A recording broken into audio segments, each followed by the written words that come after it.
Greetings and salutations to Philosophy 107, Philosophy of Literature. Greetings, I am Professor Andrew DeLunas, and this is obviously the first day of the semester, so welcome. Um, and let's dive right into it. So, our first reading today is from a classic source, the great Scottish philosopher David Hume. I wrote my master's thesis on Hume's political philosophy, so I know quite a bit about Big Dave. Big Dave was a big guy, he was 300 pounds.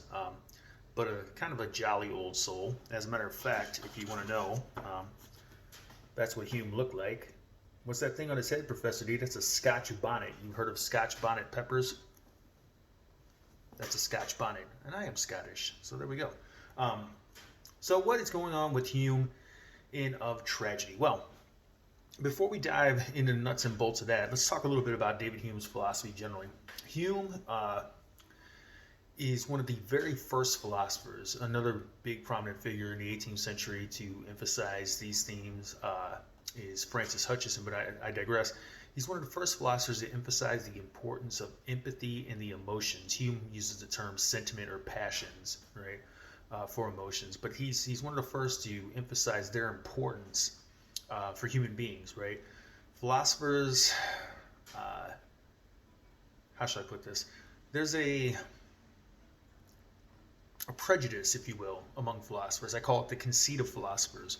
The conceit of philosophers is that reason is the better part of humanity, and we should emphasize reason and de-emphasize the emotions, right? But Hume points out that doesn't work well for art, right? And it also, as it turns out, does not work well for morality, right? You must pay attention to the emotional aspects of art. Nietzsche later, in the 19th century, late 19th century, he would emphasize that you can't explain the impetus that is the drive to create art without appeal to the emotions. So, a very prominent break is occurring in the 18th and 19th centuries in philosophy with that tradition that emphasized it's everything about humanity, the better part of humanity is the rational and the emotional needs to be suppressed. And Hume is a big figure, a very big figure in that break. So to that end, let's talk about tragedy. What is tragedy? Tragedy, as you well know, you probably know it best from examples. Antigone by Sophocles, Oedipus Rex, um, Othello, and Hamlet, and Macbeth, and King Lear by Shakespeare, right?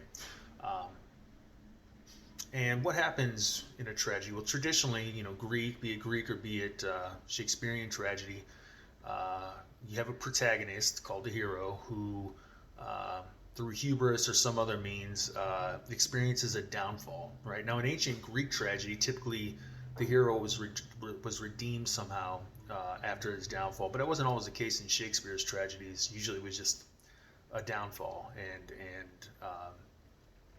oftentimes it was brought on by a desire for power. Ambition has a steep price, as it turned out, right? But what is unexplained by the ancient Greek playwrights or Shakespeare or any other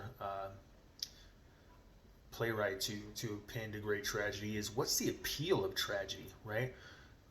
Obviously, most people would seek to avoid pain and try to find pleasure, right?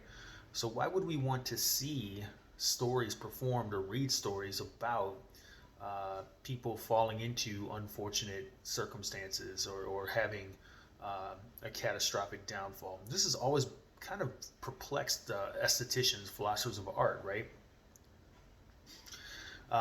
Hume's opinion of tragedy is that it's the beauty of the dialogue and the delivery of the story that enables us to set aside our feelings of repulsion and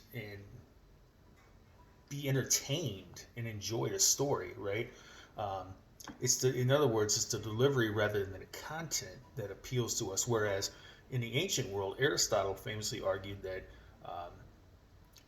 we accumulate negative emotion through our day-to-day interactions with people, small bits here or there, but eventually that culmination of that accumulation, excuse me, of negative emotion must be purged. The ancient Greek term for this is catharsis, right? And that's why you attend a tragedy. You want to expel those negative emotions, and you want to do so in a place where it's actually safe for you to do this.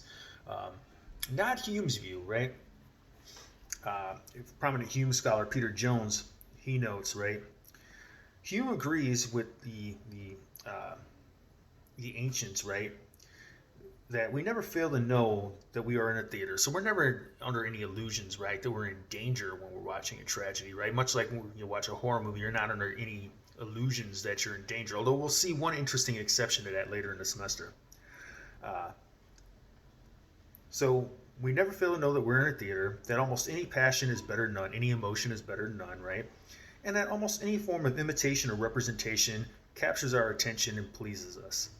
The clue, Hume thinks, lies in the mastery of language and presentation, which allows one of the conflicting passions, emotions again, right, to become dominant over the other. The intense horror we experience from the story is itself converted to something pleasing by the overwhelming pleasure from the beauty with which it is presented. The conversion can occur only when the story is fictional, or at least is narrated about the past. Since ancient times, of course, the skill with which a sculptor or painter represented horror had been admired, right?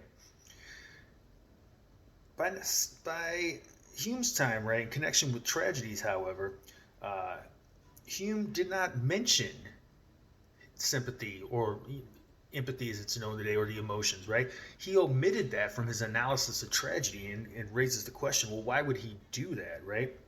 And Hume seemed to think that, quote, it would diminish the viewer's pleasure to the extent that it introduced identification with the sufferers, right? So was his view, Hume's view, is the exact opposite of Aristotle, whereas the appeal of tragedy can be expressed in terms of allowing you to safely purge your emotions by identifying with the struggles of a protagonist. Um, with Hume, the pleasure consists in the dialogue and the performance, not in the actual downfall of the characters. We will be talking a lot more about tragedy as this semester unfolds, but be sure to weigh in the kind of discussion board about your views on this particular essay, and I will see you again shortly with another video.